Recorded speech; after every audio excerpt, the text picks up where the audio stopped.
Bonjour, bienvenue sur gregot.com. Je suis aujourd'hui accompagné de Fouad Esberi.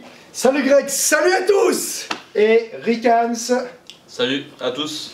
On va essayer de faire des collaborations ensemble de plus en plus souvent parce qu'on a plein de choses en commun et qu'on a envie vraiment de partager un maximum avec les gens. Donc à mettre toutes nos connaissances en commun, comme ça on va pouvoir proposer de plus en plus de choses.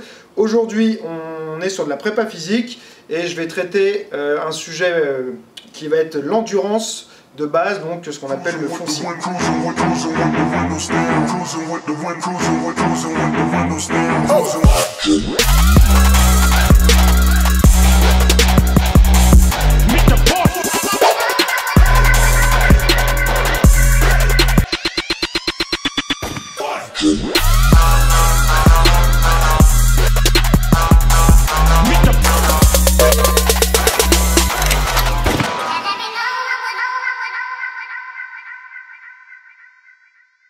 Alors souvent ce qui se fait pour les boxeurs ou tout ce qui est boxe pied-point, c'est que les gens ils aiment bien aller courir pour travailler l'endurance de base.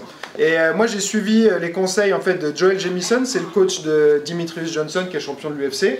Et donc lui il dit qu'en fait ça, si on aime courir on peut le faire, mais qu'il y a un meilleur moyen qui est plus spécifique à ce qu'on fait, c'est de travailler donc sur 130 à 150 pulsations minutes. Donc si on n'a pas de cardio-fréquence-mètre, le bon indicateur c'est de se dire qu'on ne doit pas être essoufflé à aucun moment.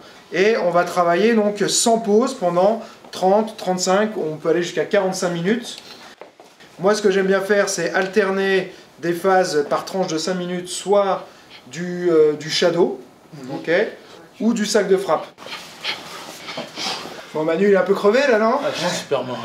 Voilà, donc ça veut dire qu'ils ont été un peu trop vite. Un peu trop vite. Une demi-heure, moi je sais pas si j'aurais tenu. Voilà. En tout cas, ce que je peux dire, c'est que ça m'a vraiment fait du bien. J'ai trouvé le concept très intéressant de partir sur une demi-heure. En général, shadow, en tout cas pour ma part, je le fais avec mes élèves pour l'échauffement, mais pas comme vraiment un travail, et là, de foncier, où en fait on se fait plaisir, et comme il disait Greg tout à l'heure, on libère notre cerveau, on est autonome, on est libre, on a une créativité, et moi j'ai kiffé.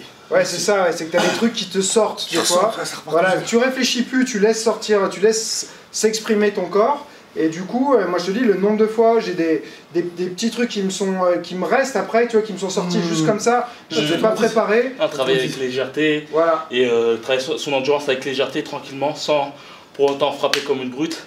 À la cool quoi, franchement c'est vraiment pas mal. Voilà, tu vois, par contre si t'es essoufflé, donc du coup c'est que t'as été trop vite. Après si t'as du mal à te réguler, bah le cardio-fréquence-mètre avec la ceinture, t'as les trucs avec, tu mets une petite limite où ça bip, et dès que t'entends le bip, tu sais qu'il faut que tu redescendes, poum, tu te redéplaces tranquille. Et moi ce que je trouve bien aussi en fait, que j'ai remarqué, c'est que quand je fais ça, bon c'est plus pour le pied-point, mais pour la boxe ça peut être aussi le cas, c'est que je vois qu'est-ce qui me met dans le rouge. D'accord. Par exemple, tu vois, je sais que j'ai mon cardio-fréquence-mètre, je fais un coup de pied retourné, bip bip, bip bip. Ok, donc je sais que le moment où dans un combat je suis fatigué, faut pas que j'envoie un coup de pied retourné, sinon ça me refatigue encore plus.